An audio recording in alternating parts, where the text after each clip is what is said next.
Hello दोस्तों, मैं हूं आदित्य और आज हम एक ऐसे क्रांतिकारी के बारे में बात करेंगे जो सिर्फ 15 साल की उम्र में भारतीय स्वतंत्रता आंदोलन की वजह से गिरफ्तार हो गया था, जिसके बाद उसे कोर्ट में पेश किया गया, जहां पर उसका नाम पूछा जाने पर उसने अपना नाम आज़ाद, पिता का नाम स्वतंत्रता और घर का पता जेल ये सुनने के बाद कोर्ट ने उसे 15 कोड़ों की सज़ा सुनाई, जिसकी चीख निकलने की बजाय सिर्फ एक ही आवाज़ निकलती रही, भारत माता की जय, भारत माता की जय।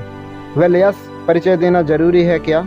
हम बात कर रहे हैं चंद्रशेखर आज़ाद के बारे में, जिनका जन्म 23 जुलाई 1906 में भरवा गांव में हुआ था।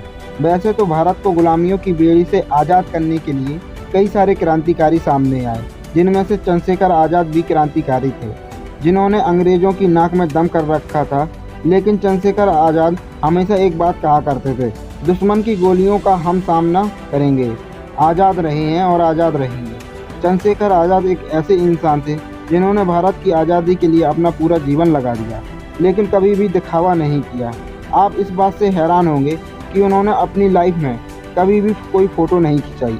ये फ़ोटो सिर्फ उनके दोस्त रुद्र नारायण ने चुपके से खींची थी। चंद्रशेखर आज़ाद को गांव में रहकर दिशाहीन जीवन जीना अच्छा नहीं लगता था, इसलिए वो गांव से निकलकर मुंबई के एक बंदरगाह पर पेंटर का काम करने लगे थे।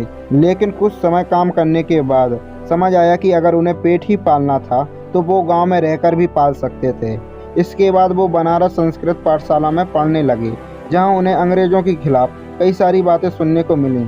सन 1919 में जलियांवाला बाग हत्याकांड ने पूरे देश को आक्रोश में भर दिया और फिर सन 1920 में अंग्रेज़ों के खिलाफ असहयोग आंदोलन छेड़ दिया और चंद्रशेखर आज़ाद भी इस आंदोलन में कूद पड़े, जिससे उन्हें एक कॉलेज में धरना देने की वजह से पुलिस ने उन्हें कोर्ट में पेश किया, जहां पर जज द्वारा पूछे गए सवाल जैसे तुम्हारा नाम क्या है आज़ाद, तुम्हारे पिता का नाम स्वतंत्रता और तुम्हारा घर का पता जेल, ये सब सुनने के बाद उन्हें कोर्ट ने 15 कोड़े मारने का आदेश इसलिए सुनाया कि उस समय उनकी उम्र 14 साल थी।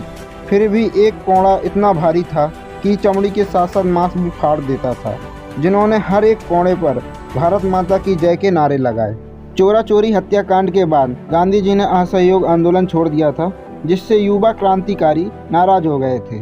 इसके बाद उन्होंने एक अलग राह पर चलने का मन बना लिया। इसके बाद चंद्रशेखर आज़ाद हिंदुस्तान रिपब्लिकन एसोसिएशन संगठन में शामिल हो गए, जो एक क्रांतिकारियों का ही संगठन था।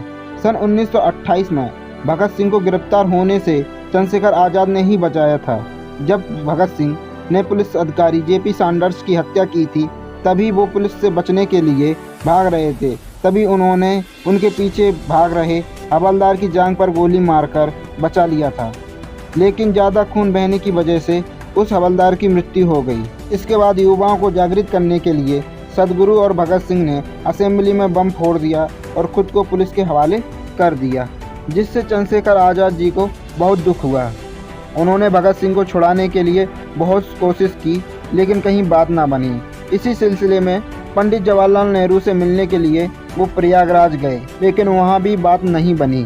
तभी वो उसी दिन अपने साथी सुखदेव से प्रयागराज के अल्फ्रेड पार्क में मिलने गए, लेकिन पुलिस को कहीं से खबर मिलने की वजह से पूरे पार्क को पुलिस ने घेर लिया, जिसमें से एक अफसर ने उनकी जांघ पर गोली मार दी, जिसके जवाब में आज़ाद ने उस अफसर के कंधे पर गोली चला दी।